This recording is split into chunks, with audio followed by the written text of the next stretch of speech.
Boa noite, pessoal. Boa noite a todos. Tudo bem? Tudo bem com vocês? E aí, filho? O que tem aqui? Hã? Tem um cachorrinho? Hã? Boa noite, pessoal. Hoje o Theo ainda está acordado. Eu trouxe ele aqui para vocês verem um pouquinho. Todo mundo bem? É? Olha que meninão. Olha aqui, filho. Olha aqui, olha aqui, olha aqui. Coitado. É, mas o sol já tá batendo, tá vendo? Quer andar. Agora não para mais, gente. Descobriu andar agora. Ei, pessoal, desculpa a barulheira. Tudo bem aí, gente? Como é que vocês estão? Passaram bem a semana? Espero que todo mundo tenha passado. Como é que vocês passaram de feriado? A gente entrou aqui rapidinho, né? Na semana passada, fizemos uma live não temática, né? Dentro das parábolas que a gente tem estudado. Mas é muito gostoso, né? Meus irmãos, que alegria a gente poder estar reunido aqui outra vez. Hoje eu estava conversando com o irmão meu do barquinho, que está até aqui. Acho que o Mauro já está aí. E eu falei, gente, mas que privilégio, né? Que privilégio ter tanta gente boa reunida juntos. Vocês viram que coisa linda que a gente conseguiu e tem conseguido graças à ajuda de vocês. Essa semana a gente pôde, né, ajudar lá a nossa irmãzinha, né, a Malu. Vocês viram que bonito que foi a entrega do carrinho, né? E foi vocês que fizeram. Eu não dei um real nessa causa, porque a gente está voltado as forças aí para o projeto, mas a gente simplesmente teve a vontade, né, de compartilhar aí. Então quero agradecer a vocês.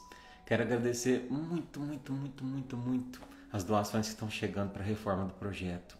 Muito, gente, muito. Vocês não imaginam o tanto que está sendo importante. Nas horas que a gente fala assim, acabou o dinheiro. A hora que a gente vê, chega sempre uma ajuda. Então, Deus que abençoe vocês, do fundo do coração. Tá ficando lindo, lindo, lindo. Logo a gente vai receber as crianças lá, né? Se Deus quiser. E é isso aí, meus irmãos. Uma boa noite para todo mundo. Boa noite, Dulce. Boa noite, Leila. Boa noite, Marina. Boa noite, Dedé, Cleonice. Boa noite de Monte Azul, Lisiane, Denise, Sara. Boa noite, Andréia. Boa noite, Alex de Capão Bonito. Boa noite, Leila, querida. Você que está aí hoje, irmã, pessoal da Marca dos Sonhos. Boa noite, Aline. Boa noite, Sônia, Flavinha. Coisa boa. Obrigado mais uma vez pela presença de todos vocês, viu? Pessoal, eu sei que eu sempre falo isso, mas a live de hoje é imperdível. Quanto nós vamos aprender na live de hoje? Quanto nós temos para guardar a live de hoje? Não é para o dia de hoje, não. É para nossa vida. Para nossa vida. Porque em tantos momentos a gente se vê como filho pródigo, né?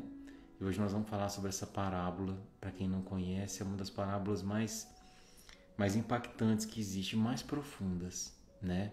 Então, se você já ouviu essa parábola antes, eu tenho certeza que com a profundidade que a gente vai buscar aqui trazer, alguma coisinha nova você vai aprender, né? Então, vamos pedir a Deus, a espiritualidade amiga, que nos ilumine, que a gente possa fazer um estudo muito bonito hoje, né? E muito proveitoso aí para a nossa vida, né? Aqueles que estão chegando aqui hoje para a primeira vez, sejam muito bem-vindos, viu? Recebam o nosso carinho, nosso abraço. Aos irmãos de barquinho que já estão aqui conosco já há bastante tempo. Obrigado sempre. E vamos lá, gente. Vamos lá que hoje tem bastante coisa para a gente aprender. Graças a Deus. A lição de hoje é muita coisa bonita. Muita mesmo. Então eu vou pedir para que todo mundo, nesse momento, corre lá na cozinha. Não corre não, senão cai. Vai devagar, mas busca lá um copinho. Coloca aí do lado. A Carol falou que a filhinha de 3 anos pediu para assistir. Um beijinho para você do tio, viu? Filhinha da Carol. Vamos trancar os comentários já, Carla. Um minutinho, só cumprimentar o pessoal, né? O pessoal gosta de se concentrar nos estudos aqui, né? Eu fico muito feliz, né? Que a gente busca essa concentração, é sinal que o espírito está sedento, né? É sinal que a gente quer aprender. Pegaram todo mundo a aguinha aí, Alexandra? Pegou? É isso aí. Então vamos nos conectar então a partir de agora, né? Já vou desativar os comentários para a gente ir se preparando, para a gente se acalmando. A música que a gente vai iniciar, né, a nossa live de hoje, ela já tem a ver com o tema, né? Mas antes a gente vai buscar se acalmar, se conectar. Respira fundo. Aí no seu cantinho, esse momento tão sagrado, que você fez dele sagrado, sabe por quê? Porque é o momento em que você silencia a sua mente. É o momento em que você separa para poder estar em conexão com Deus. Às vezes o mundo é tão barulhento, o dia a dia é tão barulhento, que por múltiplas vezes ele fala com a gente, mas a gente não consegue ouvir. Então, esse momento de todas essas terças-feiras é o momento em que a gente silencia e pede: Pai, fala, que eu estou te ouvindo.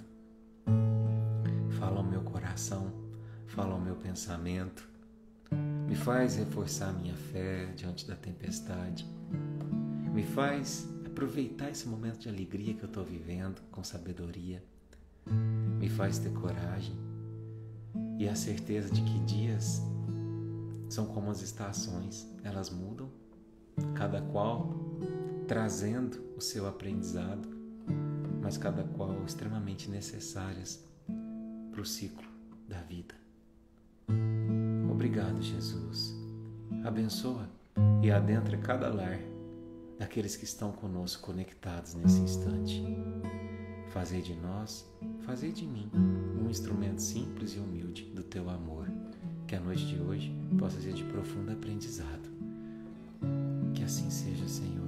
Coloque o remedinho nessa aguinha, de acordo com a necessidade de cada um. Que assim seja.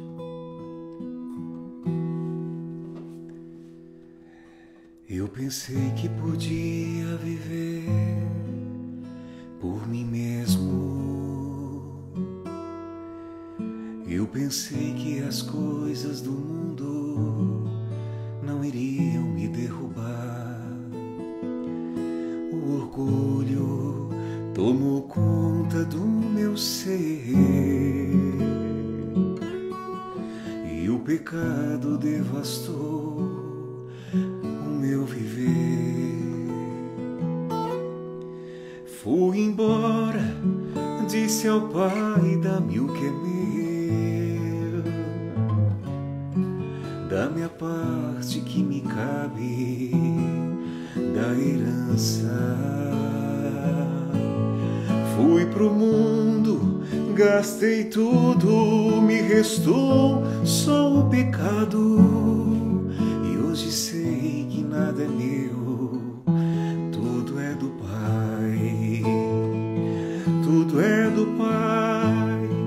Toda honra e toda glória é dele, a vitória alcançada em minha vida. Tudo é do Pai. Se sou fraco e pecador, bem mais forte é meu Senhor, que me cura por amor. Tudo é do Pai.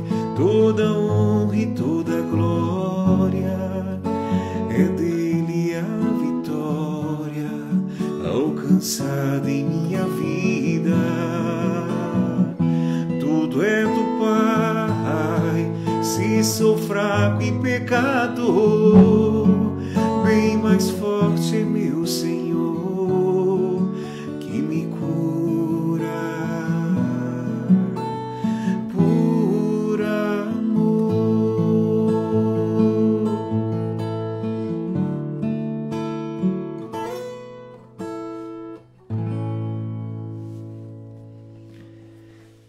assim seja, que assim seja.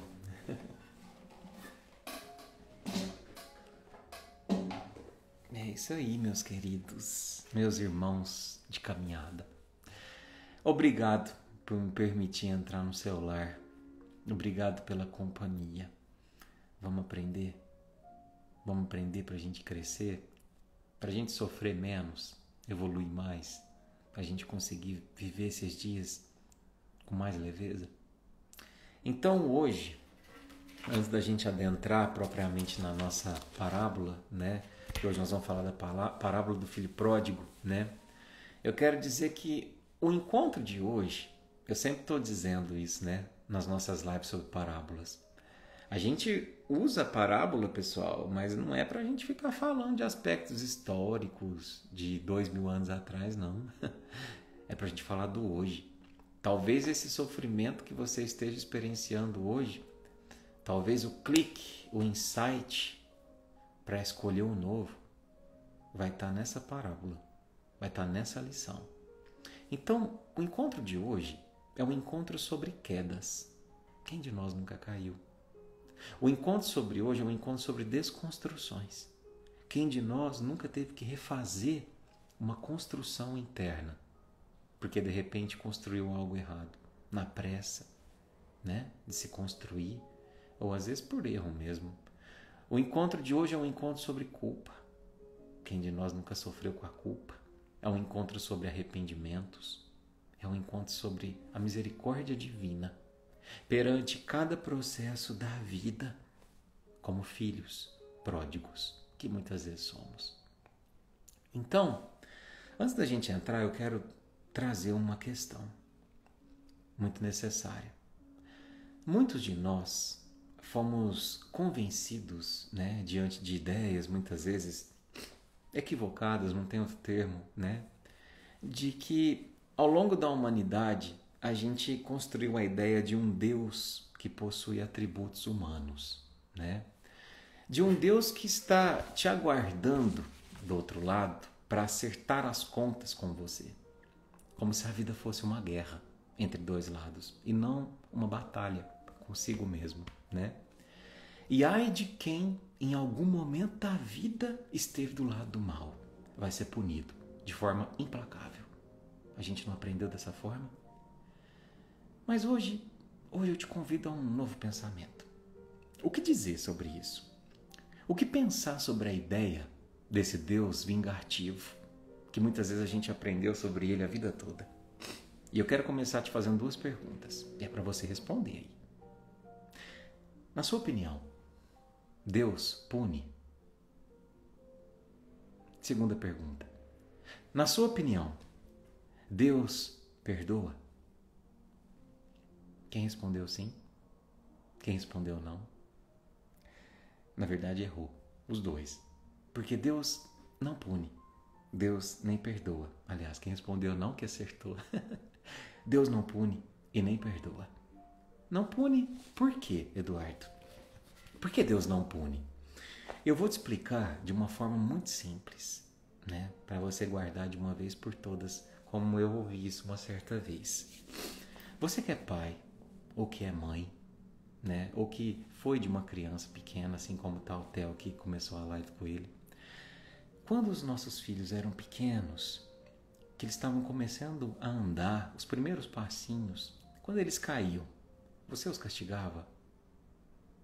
Quando eles caíam, você puxava a orelha, punha de castigo? Agora você vai ficar de castigo porque você caiu. Eu espero que não. Eu espero que não. Então, se nós temos essa visão da ausência de punição perante a queda do nosso filho, o que dizer de Deus perante nós, que tem muito mais sabedoria e amor do que nós? A queda faz parte do aprendizado. Ah, Eduardo, eu já ouvi falar isso muitas vezes. Mas eu acho que isso você nunca deve ter ouvido falar, ou poucas vezes. Sabe por que não tem a necessidade da punição diante da queda? Porque a dor causada pela queda, por si só, ela já traz o sofrimento necessário para nos convencer sobre a necessidade de nos esforçarmos para não cair mais. Por isso que Deus não precisa punir. Não precisa punir. Porque a dor da queda dispensa a punição diante da lei de ação e reação. Porque a lei de ação e reação, aquela coisa de o que eu plantar eu vou colher, já é extremamente pedagógica. Então, entendeu? Vamos começar com essa desconstrução? Entendeu por que não tem a necessidade de punir? Eduardo, tudo bem, a punição eu entendi, mas você falou assim que Deus não perdoa. Que isso? É uma blasfêmia? Eu sempre ouvi falar que Deus perdoa. Pois é, e eu te falo com toda certeza no meu coração que Deus não perdoa. Sabe por quê? Porque Deus não se ofende. E só tem a necessidade de perdoar quem se sente ofendido. E a gente, ao longo do tempo, trouxe essa ideia de que Deus tem a necessidade de perdoar porque a gente colocou atributos humanos num ser que não é humano, né? Então, se eu não te convenci, pensa só. Quando a gente se sente ofendido a ponto de ter que perdoar alguém, normalmente quem se ofendeu foi o nosso ego, foi o nosso orgulho que foi ferido. Então, você acha que Deus tem um ego grande? Você acha que Deus tem orgulho? Você acha que Deus fala assim, eu te criei para você fazer apenas o bem e agora que você não fez, eu vou te castigar? Combina com Deus? Por que a gente se ofende com alguém ao ponto de precisar perdoar? Vamos falar um pouco mais sobre isso. Porque a gente gera uma expectativa com relação ao comportamento desse alguém. Concorda comigo? Quanto mais próximo é alguém, mais expectativas eu tenho sobre o comportamento desse alguém. E quando quebra essa expectativa, mais eu sofro. Não é verdade? Quando alguém nos trai, às vezes é um relacionamento com um marido de 30 anos e ele trai. Nossa, mas isso dói. Ou uma mulher de 30 anos, ela trai. Isso dói. Às vezes é o filho que eu cuidei, troquei fralda desde pequenininha. Aí quando faz 20 anos, ele vira e fala assim, quer saber? Eu vou morar com a minha namorada. Vocês não entendem minha vida. E vai embora. Às vezes é um patrão ou um empregado de tantos anos e sai de uma forma extremamente ingrata. E a gente se machuca. A gente se machuca, sabe por quê? Porque alguém quebra a nossa expectativa. A gente construiu uma expectativa muito grande e a gente fica magoado com essa pessoa. E aí a gente diz o seguinte, eu jamais imaginei que essa pessoa faria isso comigo, Eduardo. Jamais imaginei. Eu jamais pensei. E não pensou mesmo, sabe por quê? Porque a gente não conhecia essa pessoa o suficiente para saber das limitações que ela trazia, né? E aí você fala assim, mas Eduardo, como é que você diz que eu não conhecia a pessoa o suficiente? Eu estava com essa pessoa há 30 anos. Como é que você diz que eu não o conhecia? Pois é. E se eu te perguntar o seguinte, 30 anos é muito? É. Mas e se eu te falar assim, o que são 30 anos? Perto de 30 mil anos. E as tendências que esse espírito que estava do seu lado, às vezes como filho, às vezes como marido, às vezes como esposa, traz no espírito dele, ao longo de todo esse tempo de existência. Você conhecia isso? Não, Eduardo, nesses 30 anos eu não imaginava que tinha tanta coisa aí guardada. Pois é. Só que isso não acontece com Deus. É por isso que Deus não tem expectativas quebradas diante do nosso comportamento. E para Ele é bem mais fácil perdoar. Sabe por quê? Porque Deus tem uma particularidade muito interessante, que nenhum outro ser tem. Deus nos observa de um lugar que ninguém mais consegue nos observar. Ele nos olha de dentro de nós. De dentro de nós. E isso permite que Ele deixe de depositar expectativas maiores do que o tamanho do ser observado. Entende? Compreende? Deus, sabe quando as pessoas falam assim, Deus está em nós? Ele está em nós, mas Ele está em nós no sentido de entender a intenção de cada gesto. Não para nos julgar, mas para saber até que ponto se deu ou não o nosso crescimento. Até que ponto é cabível se exigir um comportamento diferente. Porque como é que eu vou exigir uma flor de quem jamais esteve num jardim? Não é? Por isso que a pedagogia de Deus, ela é pautada no amor, e não na punição, e não no castigo. Deus ama e ponto. E Deus ama tanto, mas ama tanto, que Ele permite a nós plantarmos o que quisermos. Isso se chama, muito bem, livre-arbítrio. Livre-arbítrio. Mas um dos atributos da bondade de Deus é também a justiça divina. E por isso Ele é tão justo. Tão justo que também permite a gente colher o que a gente plantou. Isso se chama lei de causa e efeito, né? Engraçado, Eduardo, eu achava que a gente sofria por castigo divino. Porque eu lembro da minha mãe ou da minha avó que falava assim: não deixa sobrar comida no prato que Deus castiga. Não fala palavrão que Deus castiga. Não é? Não desperdiça comida que Deus castiga. Na verdade, nós é que castigamos a nós mesmos. Olha só, agora que você cresceu, não só em idade, mas em pensamento, vamos pensar sobre essas frases que a nossa avó nos dizia, que nossa mãe nos dizia. Vamos tirar a responsabilidade de Deus? Não deixa sobrar comida que Deus castiga. Deus castiga?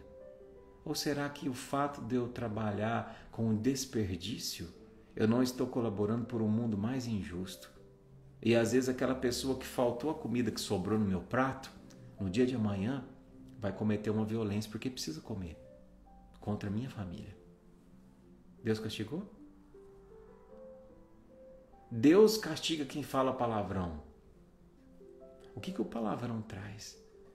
Não é energia? Não é quando você fica pesado? Não é quando você se sente mal? Mas o que Deus teve a ver com isso? Foi você que criou essa atmosfera. Entende? Então, o que eu quero dizer antes da gente entrar na parábola? Deus não tem nada a ver com as nossas escolhas. Nada a ver com as nossas escolhas.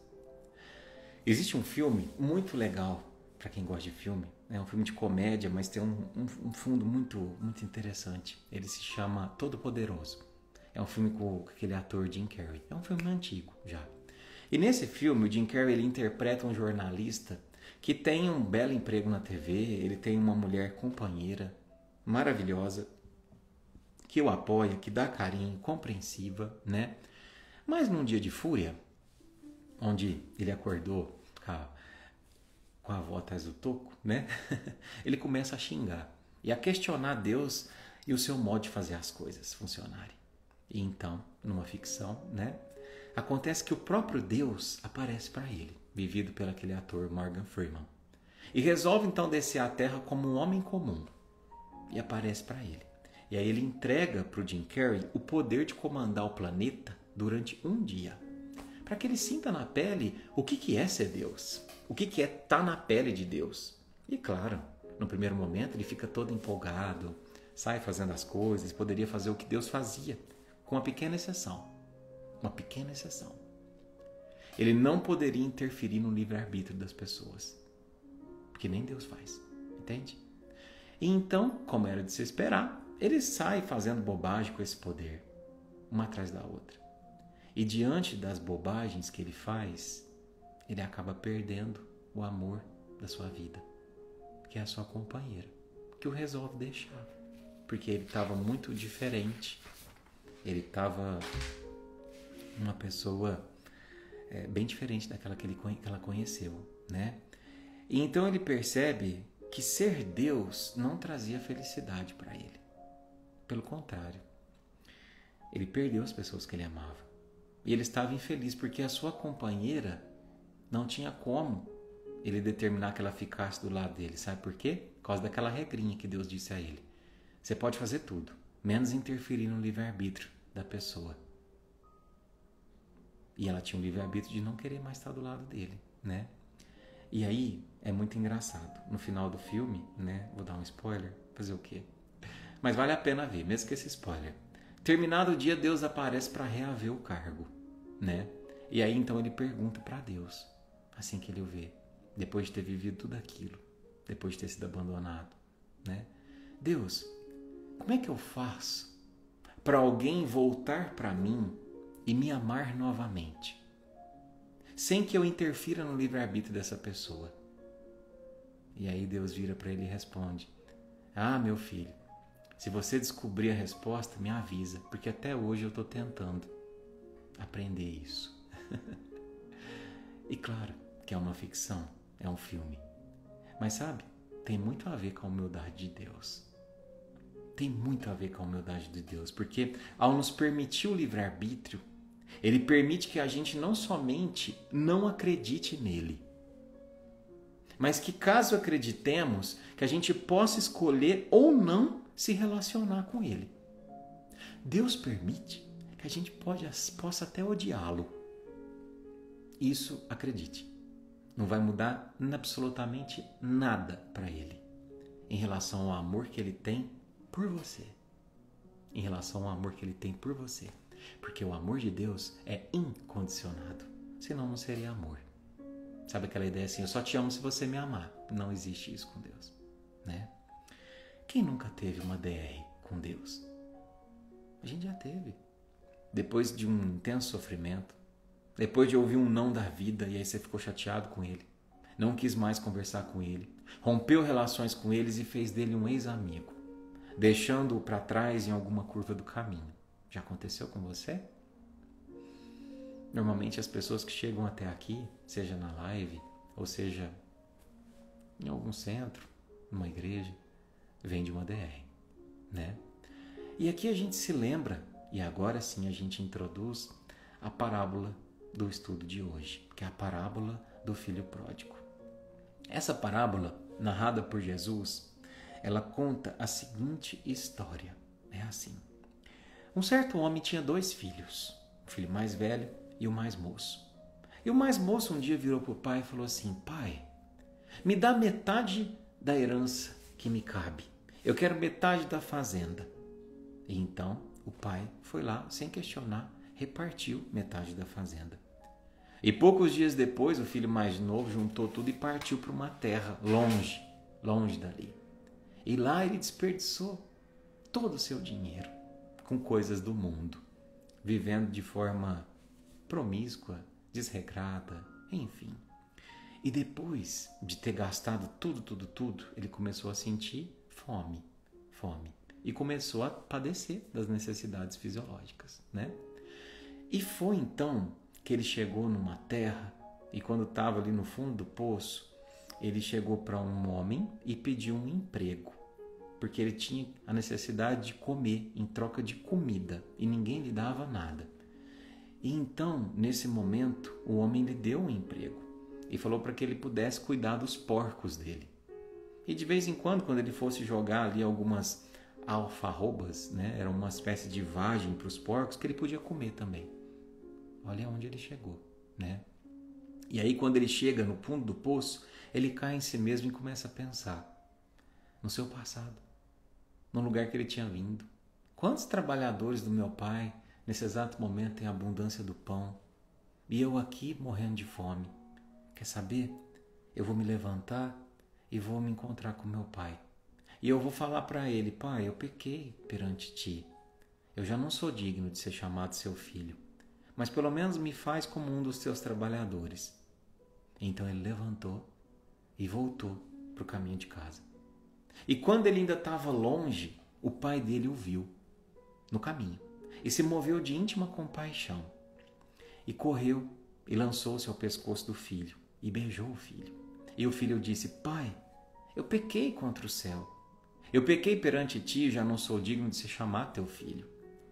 Mas o pai disse aos servos, sem ouvir o que o filho dizia: trazei depressa a melhor roupa. Trazei depressa e vesti a ele. Ponha um anel nele na mão, sandália nos pés dele, e traz o melhor boi, o bezerro cevado, e mata. E vamos comer e nos alegrar, porque meu filho estava morto e reviveu. Tinha perdido-se e foi achado. E começaram então a se alegrar. Bom, essa é uma parte da parábola que a gente vai trazer hoje. Acho que nessa parábola a gente pode entender uma coisa, meus irmãos. Primeiro, fica evidente que o filho pródigo somos nós, muitas das vezes na nossa vida. E que o pai da história é Deus. É Deus. Mas antes da gente interpretar a parábola, a gente precisa entender o contexto cultural da época, porque é aí que está a riqueza da parábola. Aquela sociedade, daquela época, ela era extremamente patriarcal. Se você não sabe o que significa isso, é uma sociedade onde o pai era a figura central da família. Ele provia a família, ele era muito respeitado, era o rei dentro da família.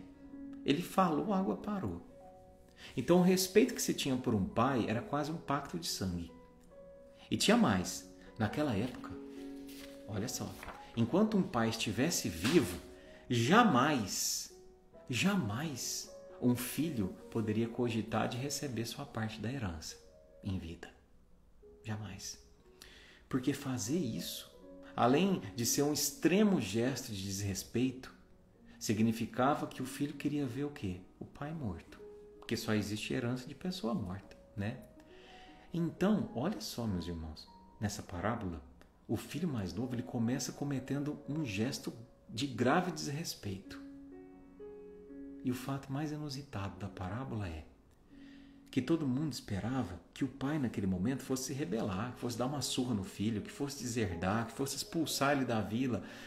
Mas o que é que o pai faz? Ele faz diferente de outro qualquer pai daquela vila faria. De forma inesperada, ele simplesmente silencia, reparte os bens e entrega a parte ao filho mais novo. E quase diz, seja feita a tua vontade.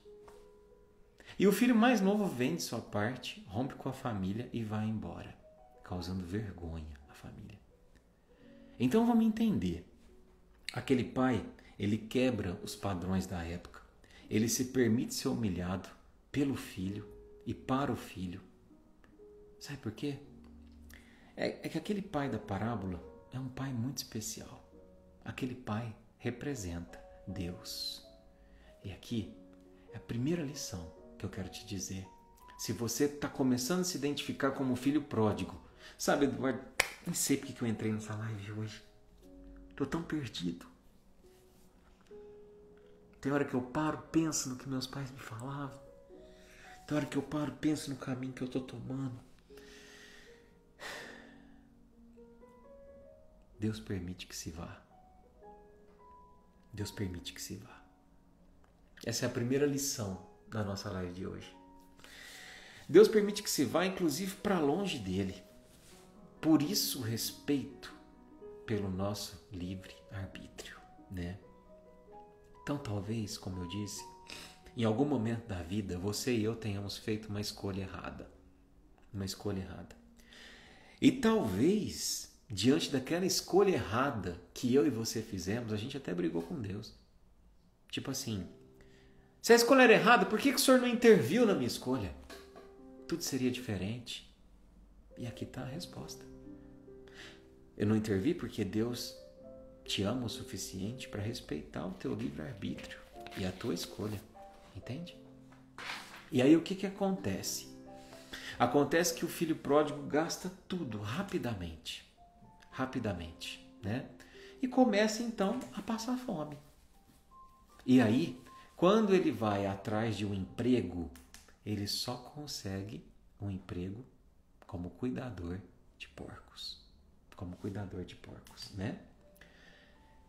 E naquela sociedade, o emprego de cuidador de porcos era o mais humilhante que tinha. Cuidar de um porco era algo assim, a pior coisa da sociedade. Para representar de fato, meus irmãos, que ele tinha chegado no fundo do poço. Porque o porco era considerado um animal imundo. Eles nem comiam a carne, os judeus, né, do porco. Então, o que significa isso? Significa que aquele filho tinha alcançado o fundo do poço. Pelo menos ele tinha achado isso. Mas o pior ainda estava por vir. Quando ele estava cuidando dos porcos, né, que se alimentava daquela espécie de vagem, né, que eu disse para vocês, alfarroba, no desespero ele começa a se alimentar dela também. ou seja, comer a comida dos porcos, que não tinha valor nutritivo nenhum. E aqui sim, ele chegou no fundo do poço. Mas, se você está aqui hoje, no fundo do poço, se você está se sentindo hoje no fundo do poço, eu quero te dizer uma coisa, uma frase. O fundo do poço te ensina lições que o topo da montanha jamais conseguiria te ensinar. Jamais. E aí, o filho pródigo adentra nesse instante de extrema solidão o seu deserto interior.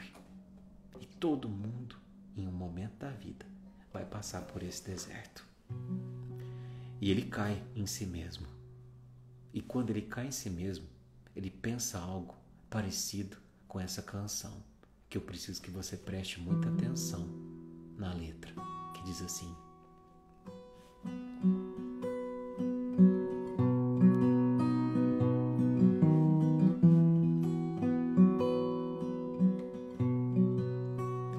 quando eu parti, partiu sem mim meu coração. Meus pés tremeram ao pisar em outro chão. Eu disse adeus, e adeus eu disse sem razão, que a minha companhia era solidão. O fogo me queimou, mas me aqueceu. A luz que me cegou me fez ver Deus. Minha alma se fartou sem água e pão. A mãe da esperança e a provação.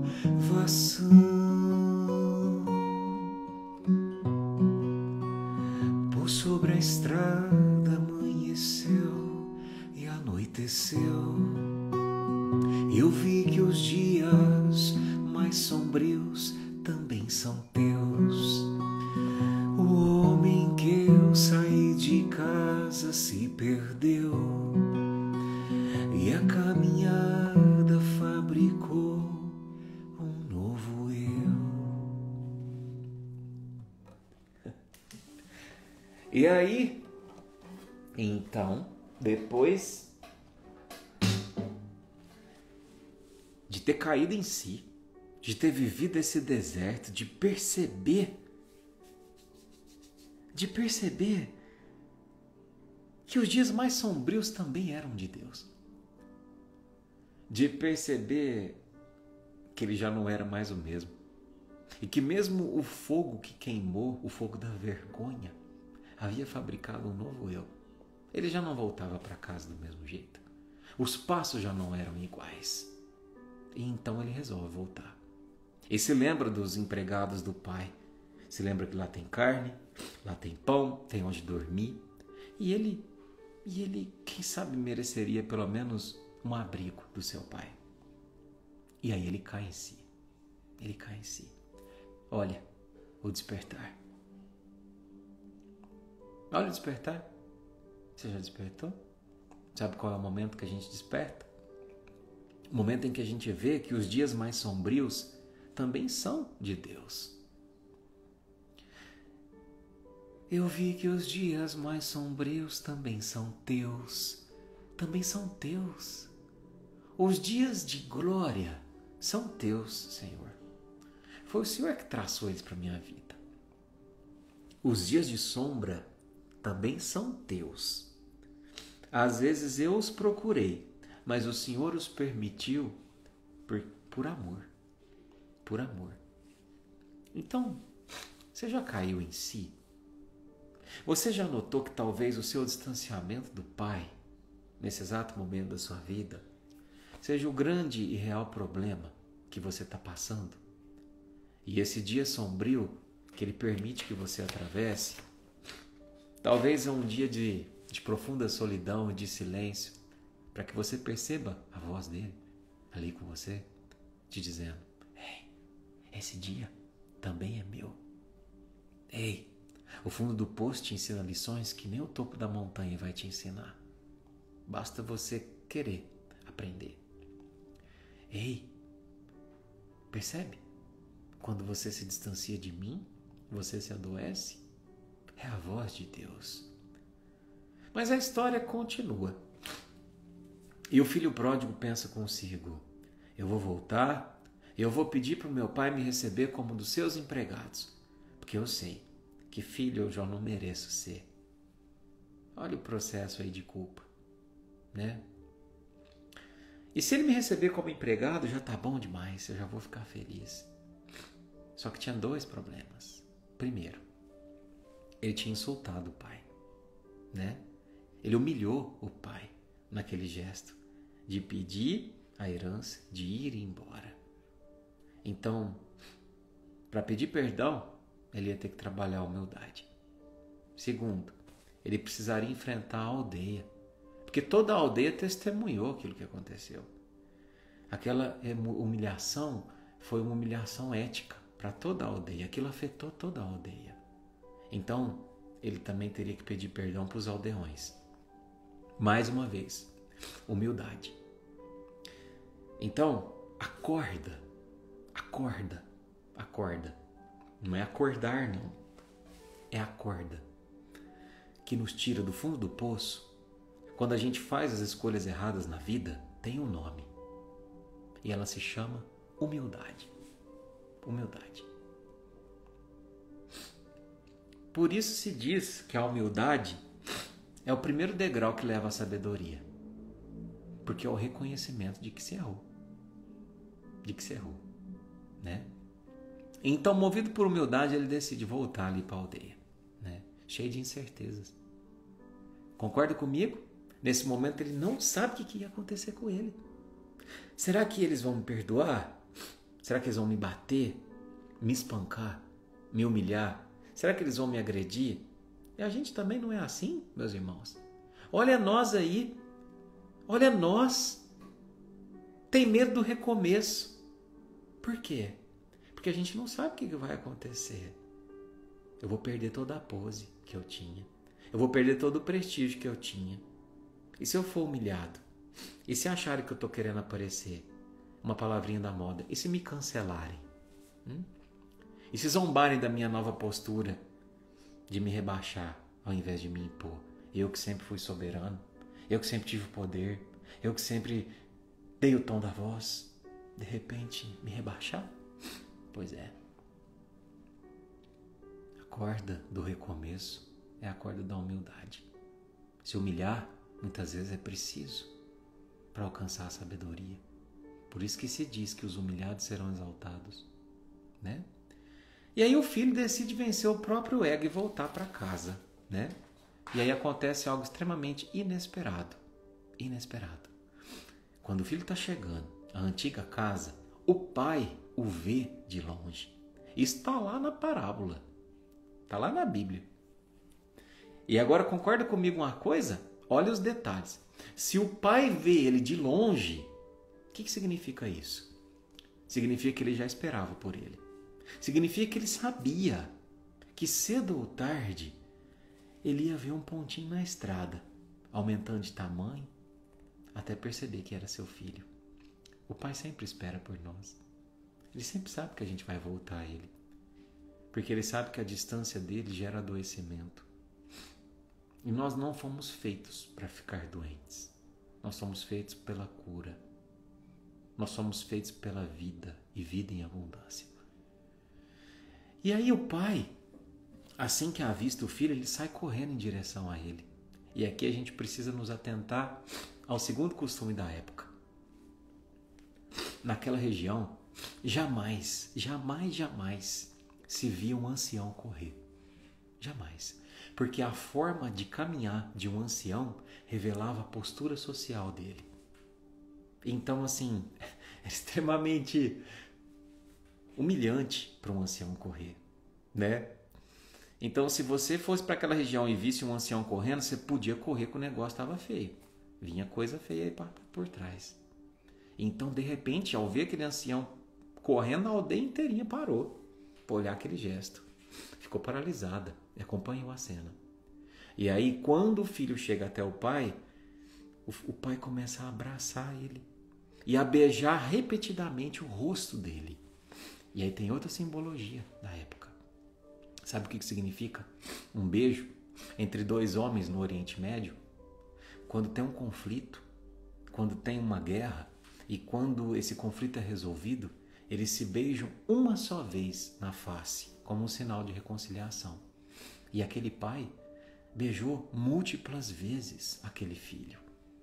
Então, o que o pai beijar múltiplas vezes o rosto do filho significava? Não precisa nem explicar em palavras, não é? Significava que ele estava muito feliz. Ele estava dizendo bem grande: filho, eu te perdoo.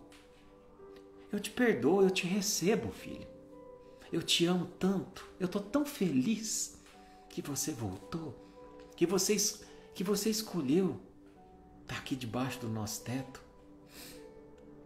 Isso é Deus. Isso é Deus. E por que a gente olha para Deus com culpa?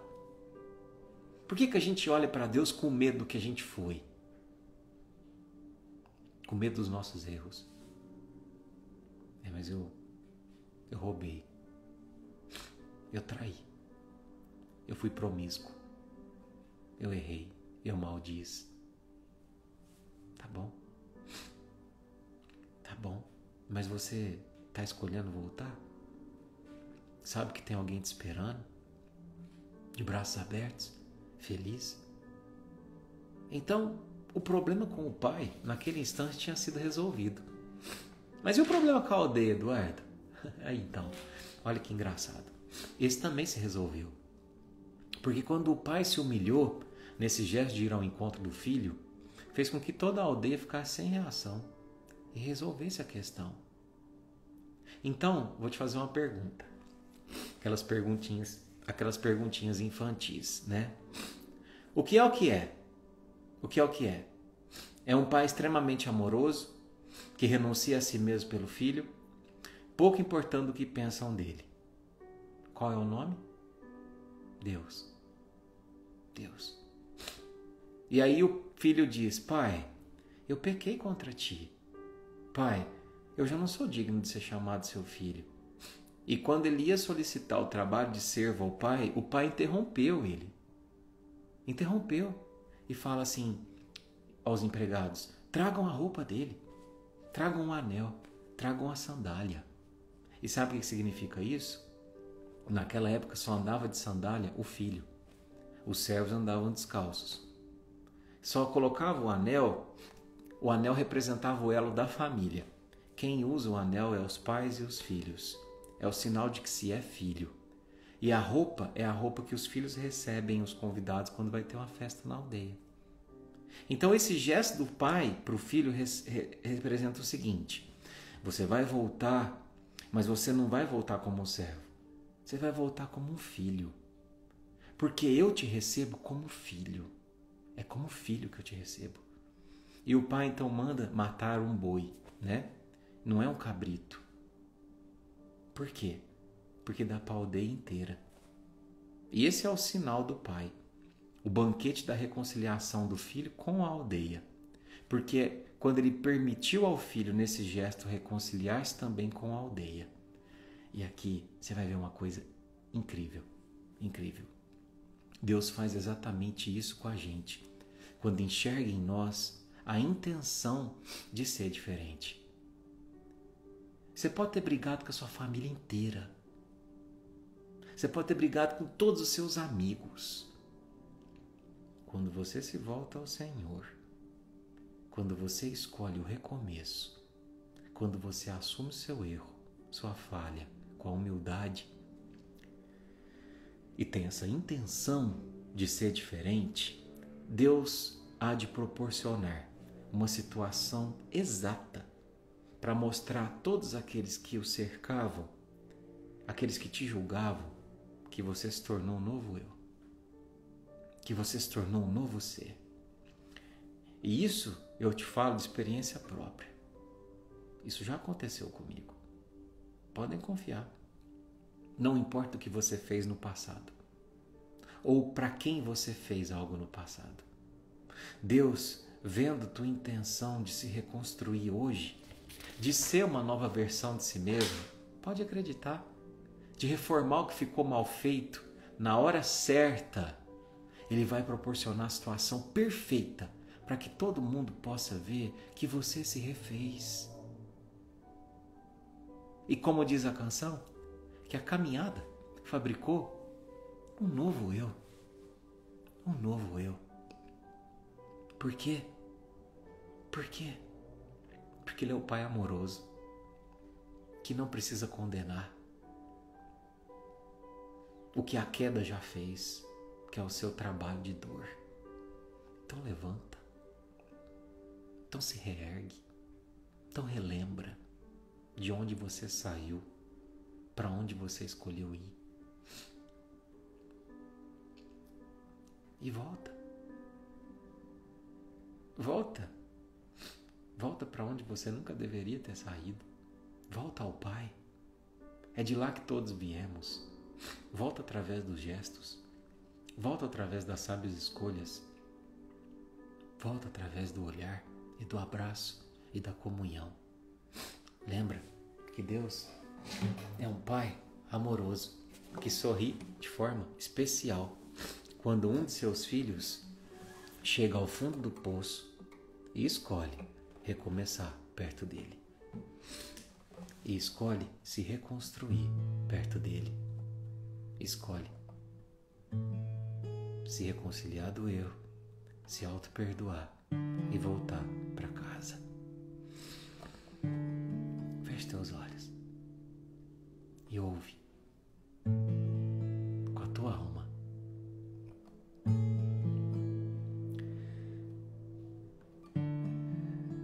Quando a vida bater forte e sua alma sangrar, quando esse mundo pesado lhe ferir, lhe esmagar, é hora do recomeço.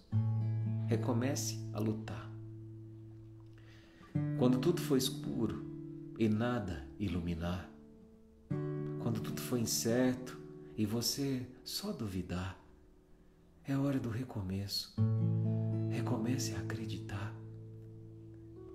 Quando o mal for evidente e o amor se ocultar, quando o peito for vazio e o abraço faltar, é hora do recomeço. Recomece a amar. É preciso de um final para poder recomeçar. Como é preciso cair para poder se levantar. Nem sempre engatar ré significa voltar. Recomece, se refaça, relembre do que foi bom, reconstrua cada sonho, redescubra algum dom, reaprenda quando errar, rebole quando dançar. E se um dia lá na frente a vida der uma ré, recupere sua fé e recomece novamente. Tenho esperado esse momento, tenho esperado que viesses a mim, tenho esperado que me fales, tenho esperado que estivesses assim. Eu sei bem que tens vivido,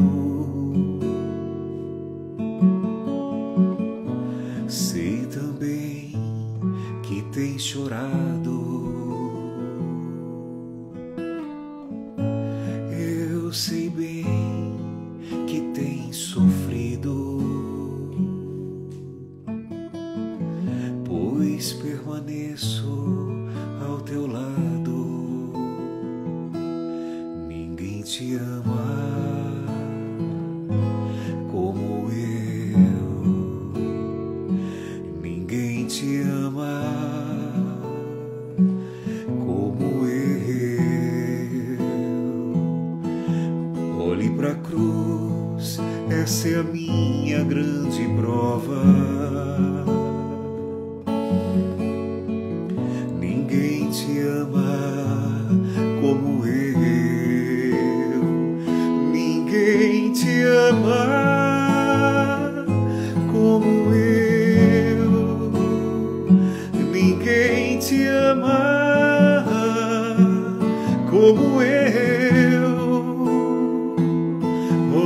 outra cruz, foi por ti, porque eu te amo. Ninguém te ama como eu, como eu.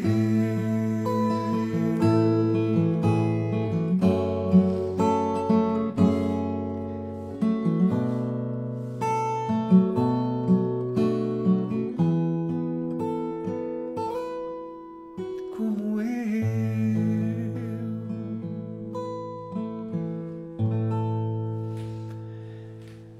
É isso aí, meus queridos. Essa é a história do filho pródigo. E se em algum momento da sua vida você se vê como lembra? É sempre tempo de recomeçar. É sempre tempo de retornar ao Pai, que te espera de braços abertos. Um grande beijo no seu coração. A gente se vê na semana que vem, com muito carinho, com muito amor.